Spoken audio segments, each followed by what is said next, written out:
Olá, sejam muito bem-vindos ao canal EBD Viva. Este é um canal de estudo da Palavra de Deus, das lições bíblicas da Escola Dominical. Semanalmente trazemos aqui subsídios para você que é professor, para você aluno da Escola Dominical e você também que é estudioso da Palavra de Deus. Nos próximos minutos estaremos estudando mais uma lição bíblica da Escola Dominical. E a nossa proposta é relembrar sempre o que está escrito em Abacuque, capítulo 3, versículo 2. Aviva, ó Senhor, a tua obra no meio dos anos faze-a conhecida. Eu me chamo pastor Júnior Pimentel, sou da Assembleia de Deus Ministério Ibis, em Vila Velha, Espírito Santo, do pastor Levi, ao qual mando um abraço, e você é convidado a estar conosco nos próximos minutos.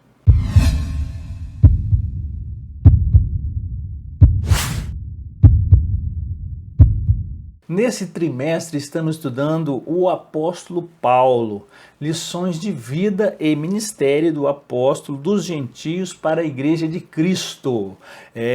Importantes lições, estamos chegando aí ao final do trimestre, né? Nós estamos, pela graça de Deus, vencendo aí mais um trimestre e eu peço a Deus pela vida de cada um, estamos também encerrando o ano, que o Senhor possa continuar abençoando rica e poderosamente a vida de cada um. Hoje, a lição de número 11, do dia 12 de dezembro de 2021. E o título da lição é O Zelo do Apóstolo pela Sã Doutrina. Agora eu gostaria de fazer um parêntese aqui para convidar você que está chegando agora para se inscrever em nosso canal. Inscreva-se em nosso canal, você também que já é inscrito no nosso canal, compartilhe o nosso canal para outras pessoas, é muito fácil compartilhar, semeie a palavra, estamos estudando isso neste trimestre e também deixe um comentário aí na timeline, deixe um comentário, fala de onde que você é, que no final das aulas a gente manda um abraço para você, né, para que você também se sinta aí, né, parte do nosso trabalho. E também, irmãos, nós oramos por todos aqueles que se inscrevem no nosso canal. Oramos pela sua vida, oramos pela a vida da sua família. E se você deixar o seu comentário, nós deixamos aqui na nossa lista de oração o seu pedido, o seu nome, tá bom? Vamos lá. Texto áureo da lição de hoje. Tem cuidado de ti mesmo e da doutrina. Persevera nestas coisas, porque fazendo isso te salvarás, tanto a ti mesmo quanto aos que te ouvem. 1 Timóteo, capítulo 4, versículo 16. A verdade prática da lição de hoje nos diz: a Igreja de Cristo é a única instituição divina na Terra que preserva e defende a sã doutrina diante dos enganos e males das heresias. A leitura bíblica em classe encontra-se em 1 Timóteo, capítulo 6, versículo 3 a 6, versículo 11, e em 2 Timóteo, capítulo 3, versículos 14 a 17. Vamos à leitura. Se alguém ensina alguma outra doutrina e se não conforma com as sãs palavras de nosso Senhor Jesus Cristo e com a doutrina que é segundo a piedade, é soberbo e nada sabe, mas delira acerca de questões e contendas de palavras, das quais nascem invejas, porfias, blasfêmias, ruins suspeitas, contendas de homens corruptos de entendimento e privados da verdade, cuidando que a piedade seja causa de ganho. Aparta-te dos tais. Mas é grande o ganho, a piedade com contentamento. Mas tu, ó o homem de Deus, foge destas coisas e segue a justiça, a piedade, a fé, o amor, a paciência e a mansidão. Tu, porém, permanece naquilo que aprendestes e de que fostes inteirado, sabendo de quem o tens aprendido, e que, desde a sua meninice, sabes as sagradas letras, que podem fazer-te sábio para a salvação pela fé que há em Cristo Jesus. Toda a Escritura, divinamente inspirada, é proveitosa para ensinar, para redarguir, para corrigir, para instruir em justiça, para que o homem de Deus seja perfeito e perfeitamente instruído para toda boa obra. O objetivo geral da lição de hoje é asseverar o zelo pela sã doutrina. E os objetivos específicos são: primeiro, conceituar e correlacionar ortodoxia e heterodoxia, advertir a respeito da ameaça da corrupção doutrinária e apresentar a igreja como guardiã da sã doutrina. Esta carta que nós estamos estudando a vida do apóstolo Paulo. Ele escreveu na prisão para o seu amigo pastor Timóteo. Paulo já estava próximo da sua morte, ele estava preso em Roma, o Espírito Santo não deixou que ele chegasse antes ali, ele estava ali num momento muito difícil de sua vida, ele estava nos últimos dias. Paulo passou numa masmorra fria, ele foi, inclusive, os historiadores nos contam que ele foi acusado por Nero, de ter incendiado Roma, porque Roma, quando pegou fogo ali, houve aquele grande incêndio e existia quatro ali locais, 4 bairros, vamos dizer assim, atualizando para os dias de hoje, que não foram queimados, não foram atingidos pelo incêndio. E esses bairros, vamos dizer assim, eles não tinham, essas cidades, esses bairros, eles não tinham ali, não foram queimados. Então, Nero, ele usou essa estratégia e aí começou uma perseguição muito grande dos novos crentes ali, a ponto daqueles crentes serem colocados piche nos seus corpos e eles serem queimados vivos ali, servindo os corpos daqueles crentes, para iluminar as noites ali de Roma. Uma situação muito delicada, uma perseguição voraz dos crentes e realmente, mas Paulo cumpriu o seu propósito. Mesmo ali preso, ele continuava evangelizando e evangelizou mais daqueles 16 mil que faziam parte da guarda pretoriana. Paulo evangelizou ali, aonde ele estivesse. Ele deixou nos livros escritos, nas suas cartas, em tempo, fora de tempo, em pregar a palavra de Deus. Ele não se abstinha de pregar, cumpria o ide do Senhor, Ele cumpria aquele mandado que ele recebeu lá na estrada de Damasco, quando ele era ainda ali um perseguidor, Saulo, e ele se converteu ali. E quando Jesus falou com ele ali, aparecendo para ele ali no caminho de Damasco, ele foi transformado, foi batizado por Ananias, foi cheio do Espírito Santo e saiu pregando o evangelho. E já quis ir para a sinagoga, passou ali alguns dias, mas quiseram matá-lo. Ele teve que ser descido ali pelo muro no cesto, passou 3 anos no deserto ali e depois ele realmente foi um grande missionário. Então, é só um preâmbulo para a nossa aula de hoje. Introdução, Qual o fim do mandamento? É um questionamento que hoje começamos. Por que devemos zelar pela sã doutrina? Qual o ponto de equilíbrio que nós estudaremos nessa lição? Ele responderá, então, estas questões que mostram o quão importantes são esses pontos para a nossa caminhada na vida cristã. Que o Espírito Santo, irmãos, o enriqueça com a graça e com conhecimento. Olha só, nós recebemos dos apóstolos uma bendita herança doutrinária e estes receberam diretamente do nosso Senhor Jesus Cristo. Qual é a lição prática? Praticar a sã doutrina. Em um tempo de fake news, irmãos, quando tudo a gente aparece aí para tudo quanto é lado, fake news, nós devemos então permanecer fiéis ao original e ao verdadeiro evangelho revelado pelo nosso Deus por meio da Bíblia Sagrada, as Santas Escrituras, né?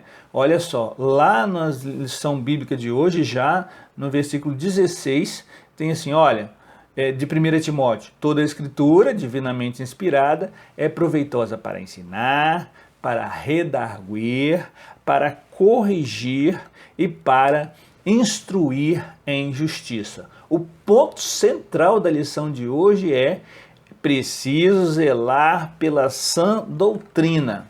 Muito bem, eu já trago aí o primeiro subsídio para você. Está lá em Romanos, capítulo 1, versículo 20. Porque as suas coisas invisíveis, desde a criação do mundo, tanto o seu eterno poder como a sua divindade se estendem e claramente se veem pelas coisas que estão criadas, para que eles fiquem inexcusáveis. Por mais de 1000 anos, irmãos, Deus se revelou ao homem de forma oral e por meio de obras, a saber, a criação do universo. É isso que nós lemos aqui em Romanos, capítulo 1, no versículo 20.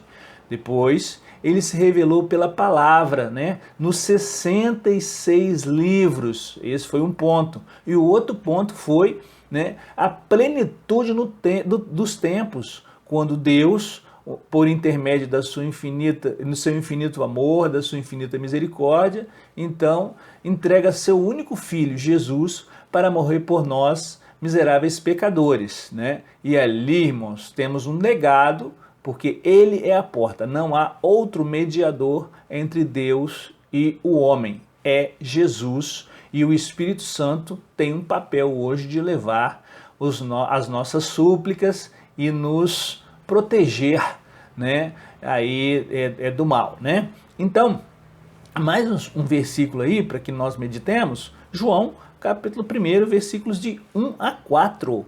No princípio era o verbo, e o verbo estava com Deus, e o verbo era Deus.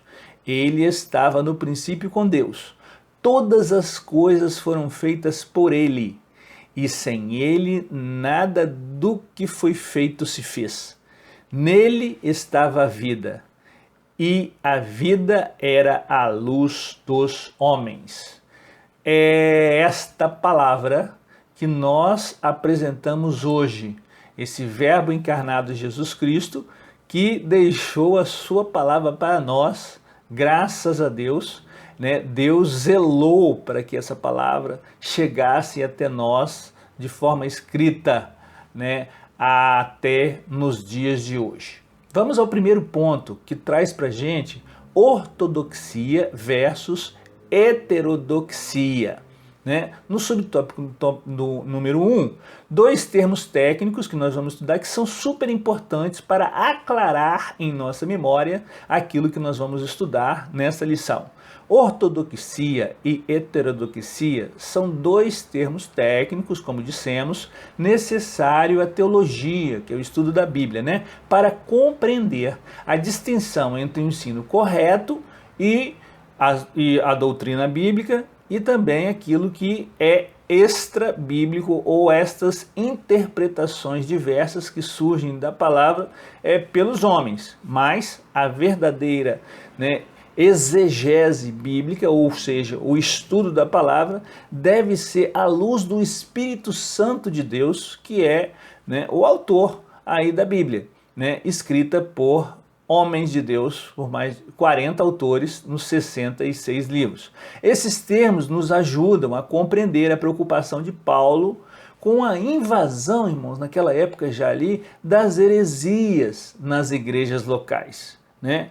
Heresias não são novidades de hoje.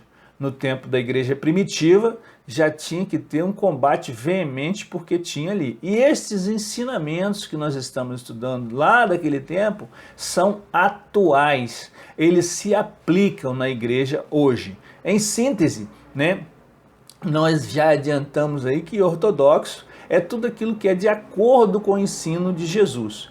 E heterodoxo é fora de ordem e do contexto dos ensinamentos do nosso Salvador Jesus Cristo, e também dos apóstolos, né?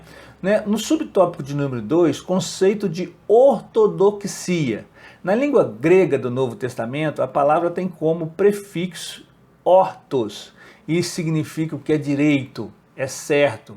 E está lá em 1 Timóteo capítulo 1 e 2, a absoluta conformidade com um princípio ou doutrina. Esta é a definição técnica para a palavra ortodoxia. Na teologia cristã, o termo refere-se ao modelo bíblico das sãs palavras, 2 Timóteo 1,13. Logo, a doutrina cristã é ortodoxa, enquanto for coerente com Cristo e com o que os apóstolos ensinavam, como dissemos. Então, nós buscamos aí, o dicionário teológico Claudionor Corrêa de Andrade, as duas definições para agregar valor aí para a nossa aula de hoje. Ortodoxia, qualidade de uma declaração doutrinária que se acha de acordo com o ensino revelado no Antigo e Novo Testamentos. Ortodoxia é também um conjunto de doutrinas provindas da Bíblia e tidas como verdadeiras em conformidade com os credos, concílios e convenções da igreja. E nós vemos aí em 1 Timóteo capítulo 4, 1 e 2, esse versículo que está citado aí no nosso comentário da lição de hoje, mas o Espírito expressamente diz que nos últimos tempos apostatarão alguns da fé, dando ouvidos a espíritos enganadores e a doutrinas de demônios, pela hipocrisia de homens que falam mentira, tendo cauterizada a sua própria consciência. E aí, já trazemos esse outro versículo aí, das sãs palavras, em 2 Timóteo capítulo 1, versículo 13, que diz assim: conserva o modelo das sãs palavras, que de mim tens ouvido na fé e no amor que há em Cristo Jesus. Devemos guardar o bom depósito pelo Espírito Santo que habita em nós, É isso que está escrito aí nesse último versículo, Nós já vamos para o conceito de heterodoxia, e nós trouxemos então lá o conceito de ortodoxia, e aqui nós já entramos então o que nesse dicionário teológico do pastor Claudionor Corrêa de Andrade traz sobre isso daí, Heterodoxia, do grego heterodoxos, que tem uma opinião diferente, em nosso caso específico, qualquer doutrina que contrarie os ensinos das Sagradas Escrituras. É isso, E vamos então para o comentário da lição. O prefixo da palavra heteros significa diverso. Assim, heterodoxia nos remete a opinião diferente, oposição aos padrões, normas ou dogmas estabelecidos. Se a ortodoxia tem um só parecer, ela busca muito, ali nos originais o real significado, ser fiel à palavra, nem podemos acrescentar nem tirar uma letra ou um tio, Nós, então, a heterodoxia implica em várias opiniões a respeito de um mesmo objeto. E aí, irmão, entra diversas heresias. Entra pessoas que pegam um texto, mas fora do contexto, e não aplicam aí, saem abrindo aí um trabalho, divide um trabalho, porque tem uma opinião diferente, Mas nós não estamos aqui para adentrar nesse ponto, mas precisamos sinalizar esses pontos, Para o apóstolo Paulo, a igreja deve manter a unidade doutrinária da fé e combater com veemência as doutrinas de demônios. Está lá em 1 Timóteo 4:1, que nós vamos trazer agora. Mas o Espírito expressamente diz que nos últimos tempos apostatarão alguns da fé, dando ouvido a espíritos enganadores e a doutrina de demônios. Olha só como ele era enfático em defender a sã doutrina, é isso que nós estamos estudando hoje. A igreja deve ser, portanto, ortodoxa. Sua advertência, a advertência do apóstolo Paulo, é um antídoto para nós nos dias de hoje, é uma vacina, né? Devemos, pois, fortalecer, né, nosso organismo espiritual, falando assim, para que eles então, né, com essa vacina, né, com esse antídoto, ele ative as nossas defesas para que essas heresias, essas doutrinas, esses ventos de doutrinas aí não nos derrube. Nós precisamos estar firmado na rocha que é Cristo Jesus, na rocha, na pedra de esquina, que é Cristo Jesus, que é em qual pedra, nesta pedra, a igreja de Cristo está fundada, né? Então, inclusive para fortalecer também, aí como nós dissemos, a unidade doutrinária em nossas igrejas. E é importante, né? Nós temos na Assembleia de Deus, né, o nosso credo, né? É um exemplar que todo cristão assembleiano deve adquirir. É importante nós termos esse exemplar. Vamos lá, 2 Timóteo capítulo 2, versículo 15 diz assim: procura apresentar-te a Deus aprovado, como obreiro que não tem de que se envergonhar e que maneja bem a palavra da verdade. Como se maneja bem a palavra da verdade? Como se manejar bem a palavra da verdade? Estudando a palavra. Não tem outra forma, porque aquilo que você vai estudando, você vai treinando, você vai ali praticando, então você é assim o tempo todo. Quando nós somos crianças, nós vamos estudar na escola, passamos pelo primeiro, segundo, terceiro, quarto ano primário, né? Agora o ensino fundamental, o ensino médio, o ensino superior, a pós-graduação, doutorado, quem segue aí estudando, né? Então isso se vem com o tempo. Adquirir conhecimento, precisamos de estudar. E na Bíblia diz que o Espírito Santo faz lembrar. Mas faz lembrar o quê? Aquilo que eu estudei, né? A síntese do tópico 1, com ortodoxia, nos referimos à doutrina cristã, enquanto for coerente com o que Cristo e os apóstolos ensinaram. Com heterodoxia, tudo que for diferente disso. Então, vamos ficar com a ortodoxia. No tópico de número 2, a ameaça de corrupção doutrinária. Né? Subtópico 1, a advertência do apóstolo. Mais uma vez, nós vamos estudar as advertências do apóstolo Paulo. Né? Em Timóteo, Paulo escreve acerca de alguns que não ensinem outra doutrina. Né? Está lá no Timóteo capítulo 1, versículo 3. Né? Aqui a palavra outra, né? Aí no grego, né? No original, que é a Bíblia como nós estudamos em lições anteriores, foi o Novo Testamento escrito no grego koiné, né? O Novo Testamento, o Antigo Testamento no hebraico aramaico, ok? E o que é então lá no original, né? Outra é héteros, diverso. Então, essa é o que está escrito aqui, né? Outra doutrina, né? O apóstolo falando de alguns que não ensinem outra doutrina. Esse outro que está escrito aí, então, é héteros, diverso. Por isso, Paulo se refere a outra doutrina como que nada tinha a ver com a genuína doutrina de Cristo. Nós vamos em Atos, capítulo 20, versículos 29 e 30.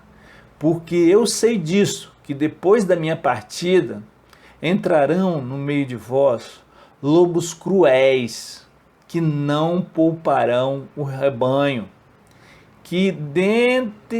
entre vós mesmos se levantarão homens que falarão coisas perversas para atraírem os discípulos após si. Paulo já estava ali, mais uma vez, usando a palavra que está muito atual, né, em tempos de pandemia, vacina. Em todos nós devemos nos vacinar, tá? E nós, então, aqui, né, observamos que ele, então, que entrarão no meio de vós, ou seja, vem de fora, lobos cruéis, né? Com que, irmãos? Com doutrinas que não são a sã doutrina, mas com heresia, com falsos ensinos, com heterodoxia, né? E também, irmãos, olha só, dentro da própria igreja, né? Olha, entre vós mesmos, que é o versículo 30 de Atos 20, né? Levantarão homens que falarão coisas perversas para atraírem discípulos após si. Então nós temos que ter cuidado com os que vêm de fora, até com os que estão dentro. E o que nós devemos fazer então para nos livrar disso daí?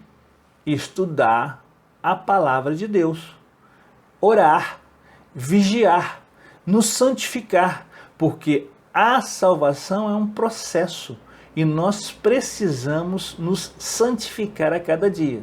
Basta crermos no Senhor Jesus para ser salvos, mas para alcançar a salvação durante a nossa vida, precisamos buscar a santificação, sem a qual a palavra diz, ninguém verá o Senhor. Esse zelo para preservar a sã doutrina trazia um contexto de homens sem escrúpulos, como nós lemos aqui, né, que não respeitavam os ensinos apostólicos. O apóstolo identifica como lobos cruéis, vestidos de ovelhas que investiam contra o rebanho de Deus, não o perdoando, né? Muito bem. Em Mateus, irmãos, capítulo 7, versículo 15, olha só a essência do ensino do apóstolo Paulo. O apóstolo Paulo ele tinha aprendido com o próprio Jesus. Quando ele foi para o deserto da Arábia, que ficou ali 3 anos, ele foi fazer um seminário ali. Ele foi estudar a palavra, mas dentro daquele contexto da nova aliança que Jesus Cristo tinha aparecido para ele no caminho de Damasco. Ele era um exímio especialista na Torá, no Antigo Testamento. Mas ali Deus trazia para ele revelações e nós podemos ver nos seus ensinos exatamente aquilo que Jesus havia pregado. Vamos lá? Olha só, nós lemos Atos capítulo 29, versículos 29 e 30. Vamos ler Mateus capítulo 7, versículo 15. O que Jesus falou sobre isso? Acautelai-vos, porém, dos falsos profetas, que vêm até vós vestidos como ovelhas, mas interiormente são lobos devoradores. Então, a palavra de Deus é inerrante, não há erro. E nós podemos, então, pegar um versículo e outro e aplicar no contexto de nossa aula. Subtópico de número 2. Quais eram os problemas de ordem doutrinária? As igrejas plantadas por Paulo e outros apóstolos no primeiro século sofreram com a infiltração de conceitos filosóficos pagãos e judaizantes na interpretação da doutrina apostólica. Vamos lá? Abra aí Colossenses capítulo 2, versículo 8. Fernanda, coloca na tela para a gente aí. Olha só.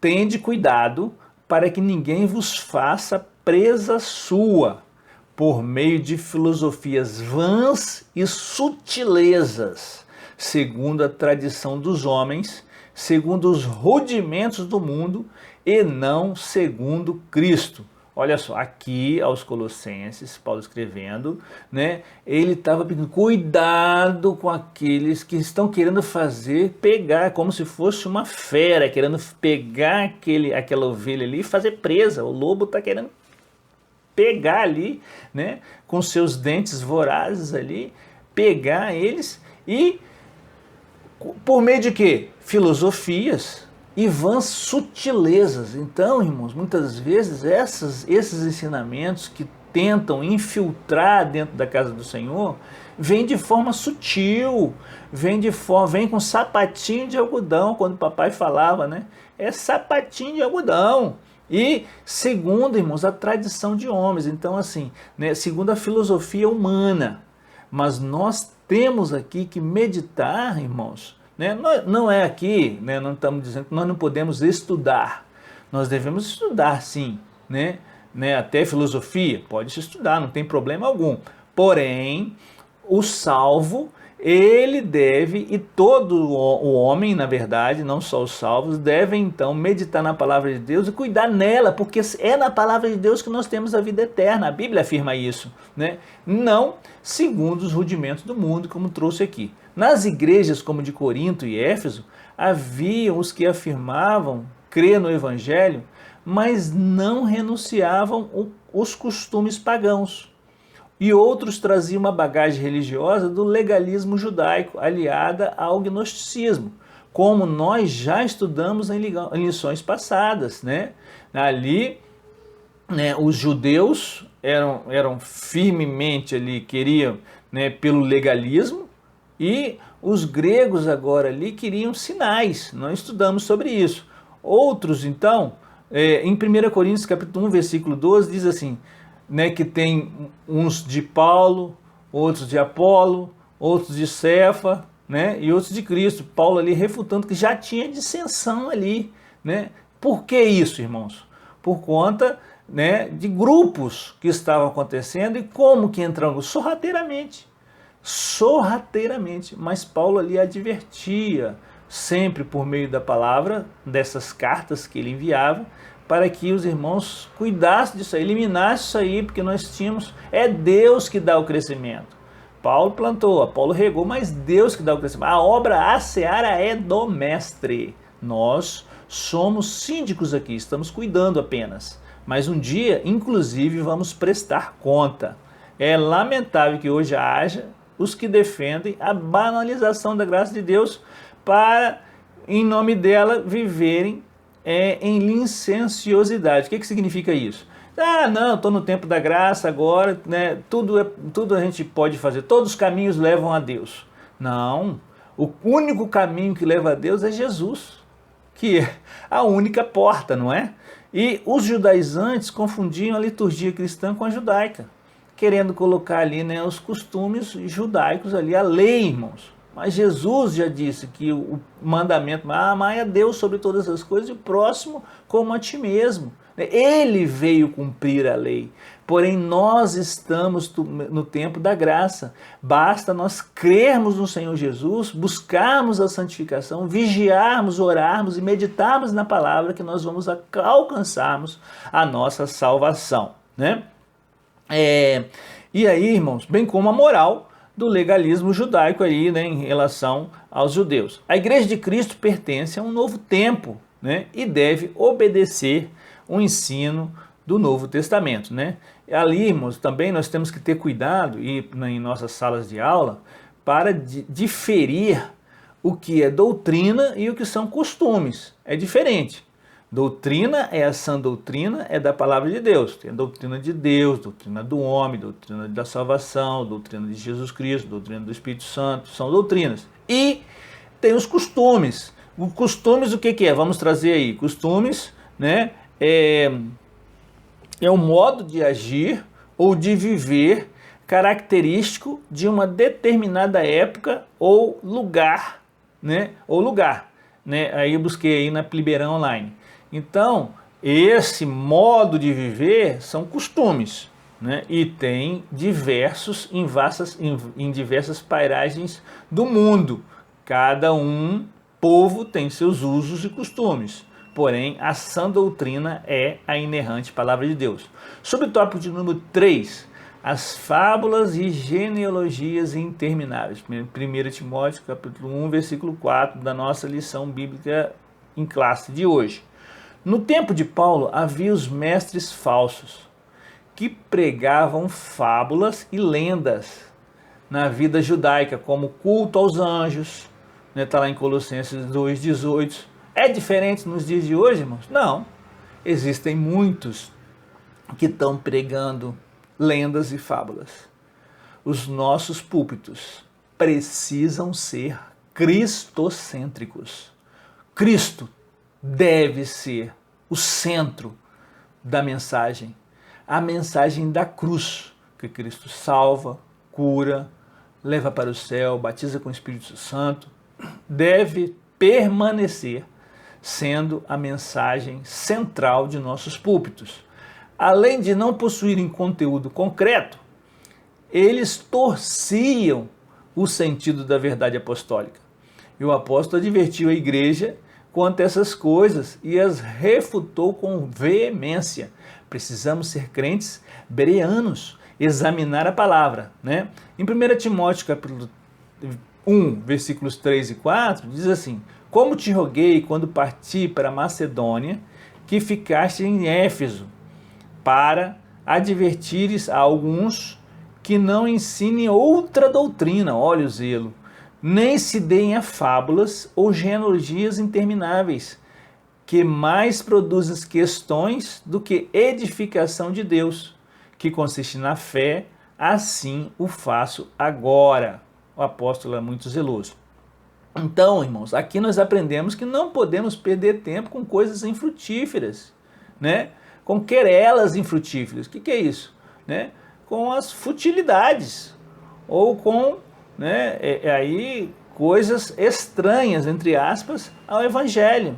Né? O conhecimento da Escritura não é para ostentar vaidade pessoal, para mostrar que se sabe muito, ou capacidade de um intelecto, mostrar que a pessoa então tem uma capacidade extraordinária de guardar versículos, de ler, não, mas para fazer caminhar com o coração puro, boa consciência e uma fé não fingida. Precisamos desses pontos aí em nossa vida. Assim diz o Senhor, irmãos, aparece mais de 2.600 vezes nos 66 livros da Bíblia. Assim diz o Senhor. Então é a inerrante palavra de Deus. Então essas fábulas, essas genealogias intermináveis, aquilo que aparecia lá, hoje também aparece. E nós precisamos o quê? Estarmos com a palavra do Senhor, meditando e contestando se algum ensino for diferente do que está ali. Né? Como que nós vamos saber para não ser levado por qualquer vento de doutrina? Se nós meditarmos na palavra. Efésios capítulo 4, versículos 14 e 15 diz assim: para que não sejamos mais meninos inconstantes, levados em toda a roda por todo o vento de doutrina, pelo engano dos homens que com astúcia enganam fraudulosamente. Antes, seguindo a verdade em amor, cresçamos em tudo naquele que é cabeça da igreja, que é Cristo. Irmãos, nós precisamos adorar a Deus, amar as pessoas e usar as coisas. Hoje o que está acontecendo? As pessoas, o que eles estão fazendo, né? Esquecem de Deus, né? Eles então usam as pessoas e amam as coisas. Olha só, está tudo invertido. A palavra de Deus não ensina assim: amai a Deus sobre todas as coisas e o próximo como a ti mesmo. E como, irmãos, nós vamos exercitar na prática este amor? Meditando na palavra de Deus. A palavra de Deus tem o poder de transformar a vida do mais vil pecador. Se nós começamos a meditar na palavra, irmãos, as coisas negativas de nossa vida vão saindo. Provas virão, claro, virão. As provas são necessárias. Para quê? Para purificar os santos, do Senhor. Mas com o Senhor Jesus, que prometeu estar conosco até a sua vinda, a segunda vinda, então nós precisamos cada vez nos fortalecer na fé. A síntese do tópico 2 diz assim: Paulo sempre admoestou a igreja contra as ameaças de corrupção doutrinária. No tópico de número 3, a igreja como guardiã da sã doutrina. Subtópico 1, a igreja é coluna e firmeza da verdade. Em Timóteo, o apóstolo declarou que a igreja sustenta a verdade. E aí como? Em 1 Timóteo 3,15 traz aí: mas se tardar, para que saibas como convém andar na casa de Deus, que é a igreja do Deus vivo, a coluna e firmeza da verdade. A coluna e firmeza da verdade, a igreja de Cristo, foi fundada onde? Na pedra de esquina, que é Jesus. E sempre o apóstolo traz a igreja como uma edificação, né? O nosso corpo também, né? Ele deve ser, né? Aí, né? A nosso corpo ele constrói, ele constitui a igreja. Nós somos igreja, templo do Espírito Santo. Vamos explicar melhor. Nós somos a igreja, nós somos templo do Espírito Santo, mas nós fazemos parte da igreja invisível e fazemos parte da igreja universal. Como? Nós somos células desse grande organismo vivo que é a igreja do Senhor, né? Aqui na terra. E nós temos um papel importante que é evangelizar o mundo. Quando o mundo todo receber a palavra de Deus, então Jesus virá. Então, aqui o apóstolo afirma que, né, a igreja do Deus vivo é a coluna e a firmeza da verdade. No subtópico de número 2, o objetivo e o zelo. O subtópico do número 2, o objetivo do zelo pela sã doutrina. Qual seria o objetivo de zelar pela sã doutrina? Né? Preservar o amor de um coração puro e de uma fé não fingida. 1 Timóteo 1,5, né? Ora, o fim do mandamento é o amor de um coração puro, de uma boa consciência, de uma fé não fingida, como o comentarista nos traz. A finalidade da defesa da doutrina é o amor como prática sincera da fé em Cristo. Então, a fé em Jesus Cristo, ela se materializa em nossa vida por meio do exercício do amor, né? Amor a Deus e amor ao próximo e amor a nós mesmos, né? Amar o próximo como a ti mesmo. Por quê, irmãos? Porque nós nos amando e nós amando ao próximo e amando a Deus, nós vamos zelar pela nossa salvação. Porque nós nos amamos ao nosso semelhante e nós amamos a Deus. Então nós vamos ter, por meio do Espírito Santo, o exercício da fé em Cristo Jesus por meio do amor que nós temos de Deus em nossa vida. A finalidade da defesa da doutrina é o amor com prática e sinceridade da fé em Cristo. O falso ensino e os falsos mestres geram contenda, dissensões, né, e gangrenas na comunhão.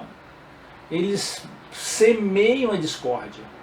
Ó, quão bom e quão suave é que os irmãos vivam em união. Então, irmãos, o inimigo semeia discórdia, ele é mestre para isso, para semear fofocas, intrigas, tudo dentro da igreja. Para quê?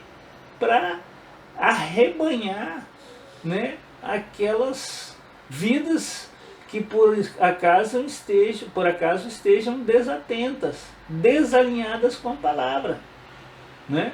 E aí é levado por qualquer vento de doutrina e é levado também, né, pelos reveses da vida e das tentações que vão surgir mesmo, né? Logo, não há cristianismo ortodoxo sem a prática do amor e um coração puro de uma fé não fingida. Vamos lá, o que Jesus disse sobre isso? João capítulo 5, versículo 39. Examinai as Escrituras, porque vós cuidar delas, ter nelas a vida eterna, e são elas que de mim testificam. Fiquemos com a palavra do Senhor, meditemos na palavra do Senhor, pratiquemos a palavra do Senhor. No subtópico número 3, a primazia do amor, né? O fim do mandamento é o amor. 1 Timóteo 1,5, como nós lemos, vamos ler de novo. Ora, o fim do mandamento é o amor, de um coração puro, de uma boa consciência e de uma fé não fingida. Em 1 Timóteo, o amor aparece como um freio, irmãos, um instrumento de equilíbrio e combate às falsas doutrinas. Por quê? Se há o exercício do amor, o hedonismo some, né? A vaidade desaparece, a questão aí, né, da soberba também. Então o homem passa a praticar o amor a Cristo, o amor ao próximo, o amor a si próprio, e aí, irmãos, né, ele cresce no conhecimento da palavra e ele se estabelece na vida aqui como santificando a sua vida a cada dia, né? Então, na Epístola Paulina, o combate é uma marca contra pessoas. Não é marca contra as pessoas, mas contra as ideias que elas representam, né? O combate nunca é contra pessoas, mas contra as ideias que ela representa, né? E aí o zelo do apóstolo se dá justamente para impedir que o espírito, né, entre aspas, aí, dos falsos mestres se infiltrasse na igreja. Como nós lemos aí, né? Lobos devoradores de onde? De fora. E ali dentro tinha falsos ensinadores também, ensinando ali, tentando minar. O inimigo trabalha o tempo todo, irmãos. A esfera espiritual há um combate constante, né? E aí que a gente não vê com os olhos carnais, e sim com os olhos espirituais. Olha, o zelo do apóstolo se dá justamente para impedir que o espírito falso mestre se infiltrasse na igreja. Nesse caso, o amor como fim do mandamento é o antídoto perfeito, como nós também dissemos há pouco aí, né? É a vacina, não é isso? Ora, o amor de um coração puro é um amor que procede de dentro para fora, não se tratando de um mero sentimento, né? É a essência, vem da essência do ser humano. Nesse amor, o coração é santificado pelo Espírito Santo, gerando pureza interior, pois um coração sujo pelo pecado não pode agir amorosamente. Ele é egoísta, egocêntrico, ele pensa no seu prazer, ele pensa em satisfazer a sua carne, um amor egoísta, fingido. Mas um amor verdadeiro, que o Espírito Santo de Deus, né, inclusive testifica conosco nisso daí, é esse amor puro, né, que realmente transforma a vida do pecador. Nesse amor, o coração, então, como dissemos, é santificado pelo Espírito Santo, né? Já um coração limpo diante de Deus recebe e vê as coisas espirituais com transparência. No amor não há lugar para imparcialidade, pois se cultiva, né, numa boa consciência, né? Nem lugar para simulação, fingimento, hipocrisia, né? Pois se cultiva uma fé não fingida. Vamos lá em Gálatas 5:22. Mas o fruto do Espírito é o amor, alegria, paz, paciência, amabilidade, bondade e fidelidade, né? No fruto do Espírito, lá, né, que são os gomos, cada parte dessa daí, né? Amor, alegria, paz. O primeiro que vem é o quê? É o amor, né? É o amor. E traz também tudo aquilo que nós estamos estudando hoje: bondade, fidelidade, amabilidade, paz, alegria, paciência. Tudo isso daí, né? Esse é o amor de Deus por meio do Espírito Santo, porque nós somos a imagem, Deus nos criou a imagem e a semelhança de Deus. Quando o homem caiu, ele então foi separado, né? Só quando Cristo volta, vem, né, aqui, se encarna como um homem e morre na cruz do Calvário, que o véu do templo se rasga de alto a baixo, e aí nós vamos ter acesso aos santos dos santos, então, restabelecendo assim, né, Jesus pagou o preço por nós, e nós então podemos ter acesso direto, não precisamos de intermediários, né? Cristo é, como dissemos, o único caminho que nos leva à salvação. A síntese do tópico 3 é: como coluna firmeza da verdade, a igreja é guardiã da sã doutrina. Vamos para a conclusão da lição de hoje. A Bíblia é a palavra de Deus, é a fonte genuína para a doutrina cristã. Olha o que está escrito lá em 2 Pedro capítulo 1, versículo 21. Porque a profecia nunca foi produzida por vontade de homem algum, mas os homens santos de Deus falaram inspirados pelo Espírito Santo, né? 40 autores dos 66 livros, né? Inspirados pelo Espírito Santo de Deus. Por isso precisamos ser dedicados estudantes das Sagradas Escrituras, a fim de que zelemos pela sã doutrina. Olha, em Mateus capítulo 4, versículo 4, né, nós aprendemos aí que ela que alimenta a nossa alma, a palavra de Deus. E como? Ele, porém, respondendo, diz, que é em Jesus, tá? Está escrito, nem só de pão viverá um homem, mas de toda palavra que sai da boca de Deus. Então, se é toda palavra que sai da boca de Deus nós viveremos, então Jesus, quando foi tentado aqui, né, pelo inimigo, aqui na terra, ele refutou uma das tentações com esse versículo aqui, né? Nem só de pão viverá um homem, mas de toda palavra que sai da boca de Deus. Então é o alimento genuíno para que nós possamos alimentar a nossa alma. Levemos em conta a fidelidade e o amor para em Cristo vivermos com um coração puro, uma fé não fingida. A exemplo de Paulo, somos chamados para zelar pelo ensino de Cristo a fim de edificar a igreja do Senhor. Trazemos o último subsídio da lição de hoje, Romanos capítulo 14, versículos 17 e 19. Porque o reino de Deus não é comida nem bebida, mas justiça, paz, alegria no Espírito Santo. Porque quem nisto serve a Cristo agradável é a Deus e aceito aos homens.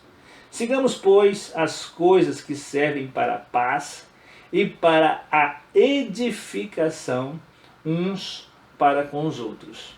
Precisamos de buscar, irmãos, a harmonia dentro da igreja.